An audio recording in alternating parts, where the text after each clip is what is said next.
I got to ask you about this sentence you said. I genuinely believe that if Trump wins and gets the nuclear codes, there's an excellent possibility it will lead to the end of civilization.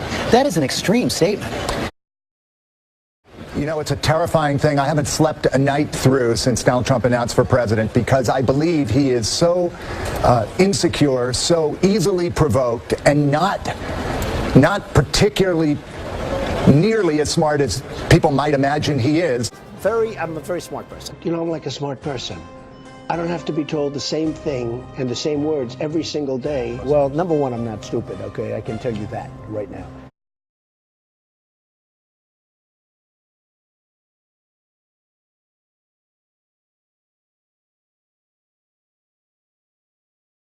I'm a big thinker. I'm a man of great common sense. I'm really smart. I'm smart. I'm like a smart person. Trust me, I'm like a smart person.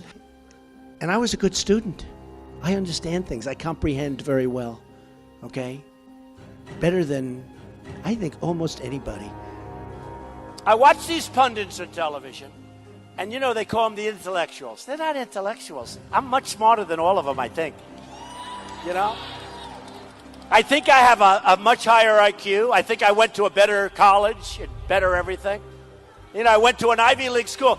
I went to the hardest school to get into, the best school in the world, I guess you could say, the Wharton School of Finance. It's like super genius stuff. I went to the best school. I went to the Wharton School of Finance, Ivy League. I'm smart. Good genes, very good genes, okay? Very smart. The Wharton School of Finance, very good, very smart. To get into Wharton is probably the hardest school to get into. It's, you know, right there, you know, within a couple of Ivy League, no question. You have to be very smart. If I ran as a liberal Democrat, they would say I'm one of the smartest people anywhere in the world. It's true. If I were a liberal Democrat, people would say I'm like the super genius of all time. The super genius of all time.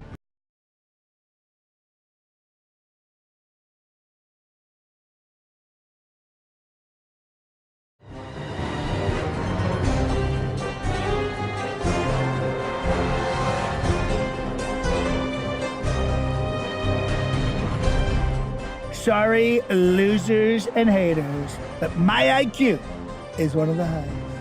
And you all know it. Please don't feel stupid or insecure. It's not your fault. To all of you religious freaks out there, and I don't even go to church, and I know these things. Read the Bible. It's very clear. Read this right here. You are being blinded. If you don't see what's going on and you say you follow Jesus, you are completely blind. To just remind everyone how we got to today. So let's rewind back to Helsinki, Finland, Monday. Here was President Trump on the world stage.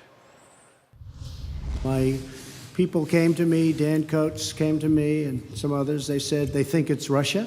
I have President Putin. He just said it's not Russia.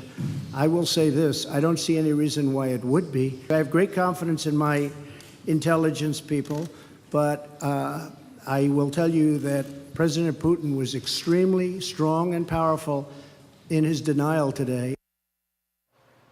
That is the President of the United States directly contradicting our nation's intelligence agencies. But wait, because a day later, back at the White House, the president essentially is saying, whoa, would, wouldn't. That was a slip of the tongue. The sentence should have been, I don't see any reason why it wouldn't be Russia. You know, I'm like a smart person. Well, number one, I'm not stupid, okay? I can tell you that. I'm really smart. I'm smart. I'm like a smart person. Sort of a double negative. I said this Wednesday, I'll say it again. That was ridiculous, right? So the president now says he misspoke, that despite all of his comments really in the last 18 months, that he does agree with U.S. intel chiefs. But then, in the very same breath, this. Let me be totally clear in saying that, and I've said this many times, I accept our intelligence community's conclusion that Russia's meddling in the 2016 election took place. Could be other people also. There's a lot of people out there. Again, let's just be clear. U.S. intelligence across the board says it was Russia who interfered in the U.S. election, not other people. The very next day at the White House, the president is then asked a key question. Thank you all very much. Appreciate it. Right, Thank you. Is Russia still Thank you. targeting the U.S.? Is Russia still targeting the U.S., Mr. President? Thank you Press, very let's much. go. Make your way out. Let's go. Make your way out. Let's go. Make your way out. No, you don't believe that to be the case? Let's go. We're finished here. Now, to many, initially, including lawmakers up on Capitol Hill, that was a resounding And no. in the face of somebody like Putin, provoking him cleverly, because Putin's a heck of a lot smarter than Donald Trump. 542 bizarre days of Donald Trump's reign of error. Today may have been the weirdest. The president's been to Europe, insulting our allies and rubbing his nipples up against our enemies. On Friday, he had tea with the Queen.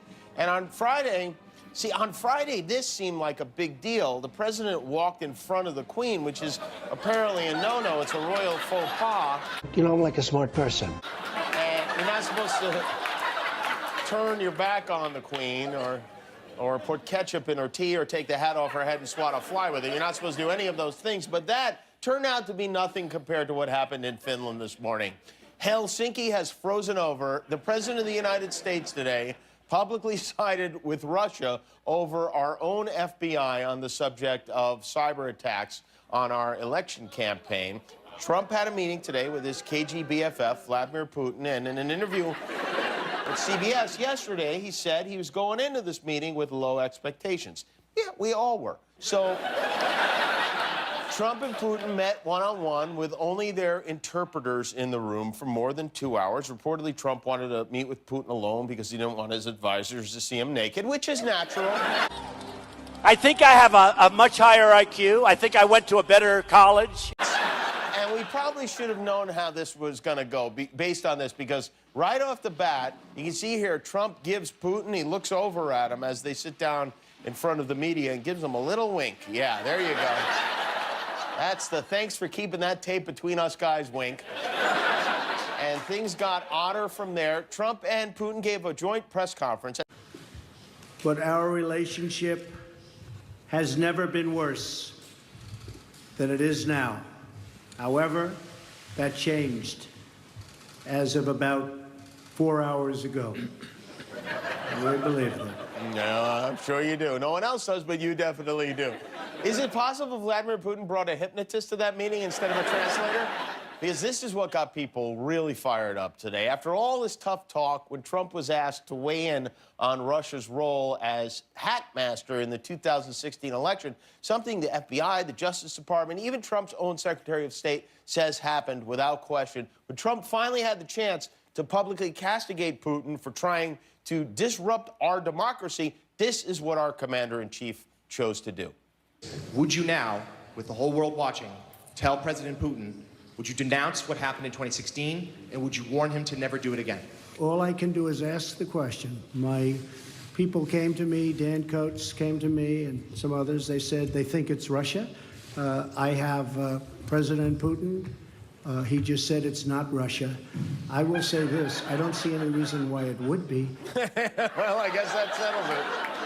There you go. If you're wondering whether or not Vladimir Putin has an incriminating video of Donald Trump, we now know beyond a treasonable doubt that he does. I mean,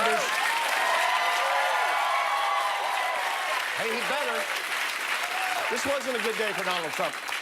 We haven't seen an American so owned by a Russian since Rocky IV. This is... Not only didn't Trump criticize Putin, he actually praised him for making an offer that we can and absolutely should refuse. I have great confidence in my intelligence people, but I will tell you that President Putin was extremely strong and powerful in his denial today. And what he did is an incredible offer. He offered to have the people working on the case come and work with their investigators with respect to the 12 people. I think that's an incredible offer. Well, yeah, it is. In that it lacks any credibility whatsoever. Yeah, it is. Putin's just having fun with this now.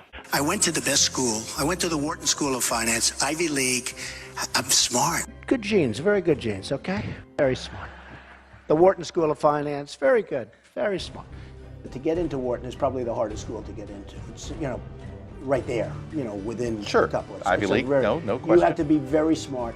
If I ran as a liberal Democrat, they would say I'm one of the smartest people anywhere in the world. I do worry that with the nuclear codes, he would end civilization as we know it. Give us one concrete example of why it would lead you to that kind of anxiety from your 18 months with him. Well, he has an incredibly short attention span. He was unable to do interviews with me past 10 or 15 minutes, so that finally I had to sit in his office and pick up a phone by the 8 feet away from his desk to listen in on his calls so I could turn this into a book. The idea that we'd have somebody with a tiny attention span. My 2-year-old grandson has a longer attention span than Donald Trump. Trump uses the most colorful language of any president, at least in the modern era, and says some of the most questionable things.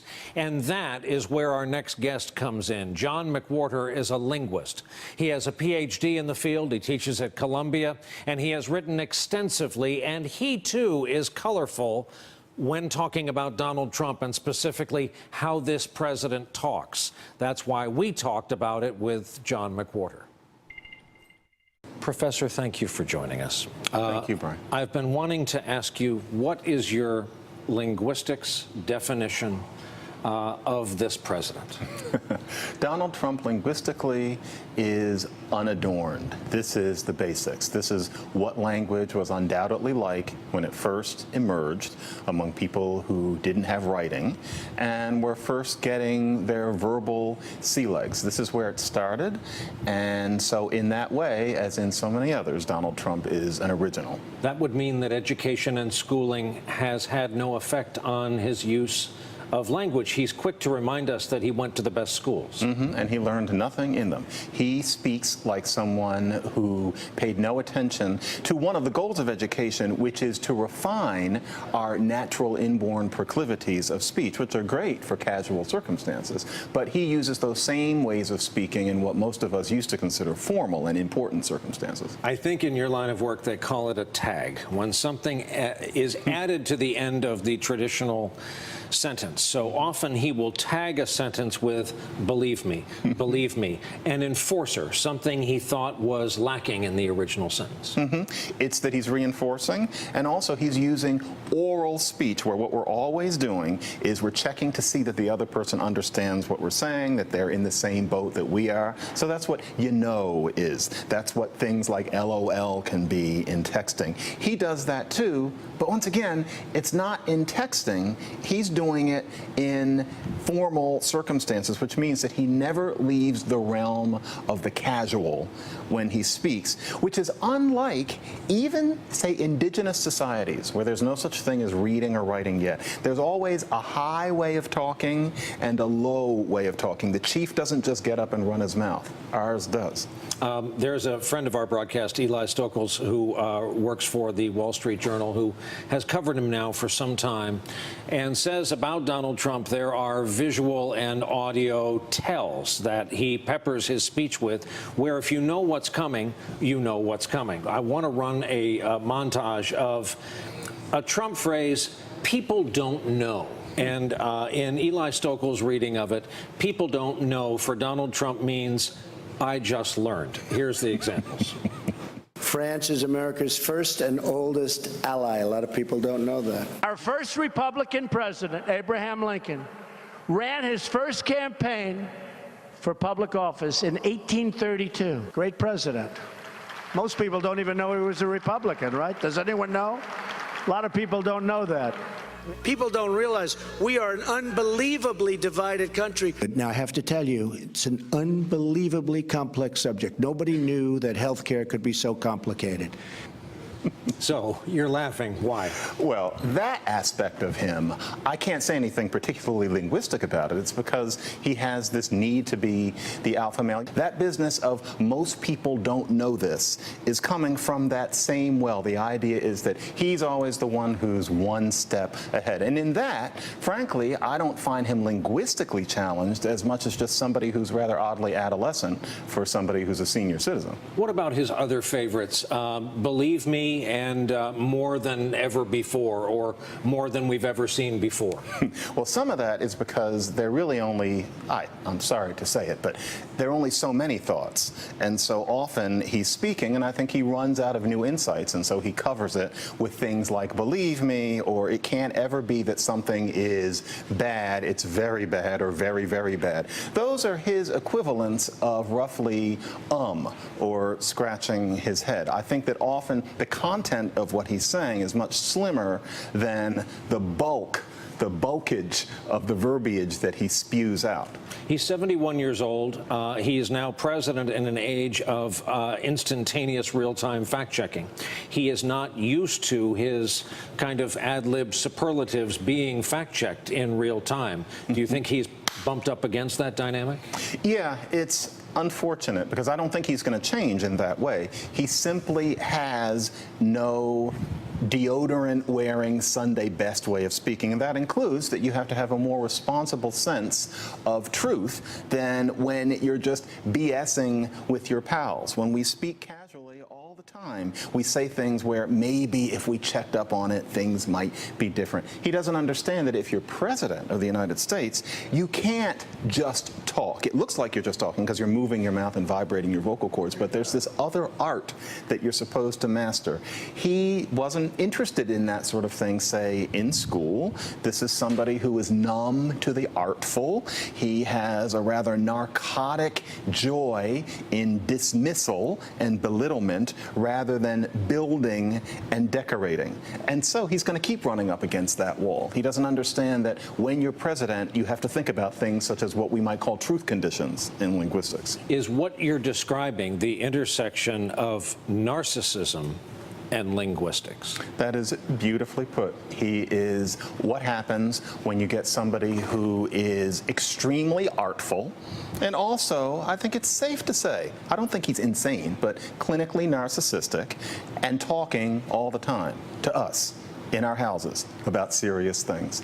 And that's what's so striking about listening to this person talk. What's unfortunate is how much we've had to listen to it, but I don't think that we should be under any impression that it's going to change, because we're in an informal era. In a way, he's a product of something that's been going on since the mid-60s, and in many ways, it's in good ways. The fact that in America, you and I both would have had to have worn fedoras and suits even on hot summer days. Thank God that's gone. But something else that left was the sense that you put speech in its Sunday best. All of us nowadays at least fake it to an extent. But we could have predicted that somebody was going to come along who really just didn't even bother to do anything but talk rather than speak, and could even become president of the United States. I don't think that Trump is going to be last in that regard, the oratorical regard. Hopefully the other things, but oratorically, he's the beginning of something new. Is itself terrifying. This is a complex and difficult world, as we know just from the events of the last week, George. I mean, right in the middle of while I was writing this book, he was telling me about these great stories about his 3 casinos and how successful they were, while at the very same time, all 3 of them were going bankrupt. So no, it's full of falsehoods. You regret writing the book? I do regret writing the book. Had he not run for president, I wouldn't regret writing the book. But if in any way this contributes to his being elected president, I think this is a man who has more sociopathic tendencies than any candidate in my adult life that I've observed. And so, yeah, I do regret writing the book.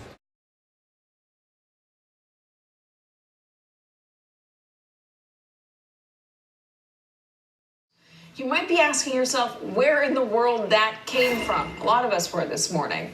Well, President Rouhani did say yesterday that, quote, America should know that peace with Iran is the mother of all peace, and war with Iran is the mother of all wars. But is the president's tweet actually about putting pressure on Iran, or is it about shifting attention away from his widely panned summit with Vladimir Putin? NBC's Kristen Welker thought the same thing and asked the White House exactly that this morning. Sir, is the president trying to change the subject from Russia to Iran? Is that part of the purpose of his tweet today? No, I think the president has the ability, unlike a lot of those in the media, to actually focus on more than one issue at a time. And certainly we know that the media is obsessed with speaking about all Russia all the time, but the president's focused on a lot of things that are taking place across the globe, and Iran is one of them, and it's been something we've talked about since we first came into the presidency. Joining me now is Jim Walsh, a research associate at MIT's Security Studies program. Jim, thanks so much for being here. We asked, was this just a distraction because the president went back to tweeting about Russia, Russia, Russia? Sarah Kobe-Sanders says we're obsessed with it. Well, the reality is we're following what the president tweets about every single day. But let's focus on Iran right now. This speech that Rouhani gave yesterday, is that the sort of thing that you would expect to see trigger a president in such a way?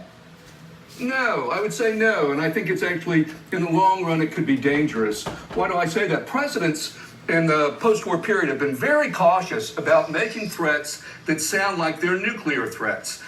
You don't want to be shouting that all the time, and then when it comes time that you actually mean it, your adversary thinks you're just bluffing again, that you're just blowing smoke. And so whether it was Eisenhower or Kennedy or any president, they've been very sober and judicious about invoking something that sounds like a nuclear attack. And the president, this is not the first time he's done it. He did it with Fire and Fury on the North Koreans. He's done it with others.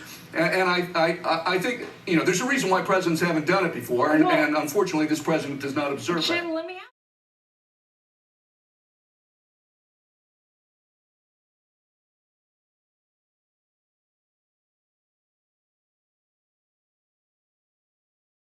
That is. I got to ask you about this sentence you said. I genuinely believe that if Trump wins and gets the nuclear codes, there's an excellent possibility it will lead to the end of civilization. That is an extreme statement.